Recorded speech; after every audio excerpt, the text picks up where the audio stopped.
In this video, I'm going to share to you on how you can use the brushes in Microsoft Paint. So let's get started.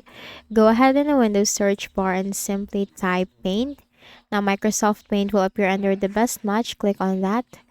And once you are in this window, you will notice that there is a blank sheet from here. And at the top, you will find all these features and options, and you can find brushes. So click on this drop down and you will find different types of brushes. You have the normal brush, calligraphy pen, airbrush, oil brush, crayon, marker, natural pencil, and the watercolor brush. So it depends on you on what brush would you like to use. Now let's try the calligraphy brush, and then you can just simply work on your part as to what you're going to draw or create using the brushes.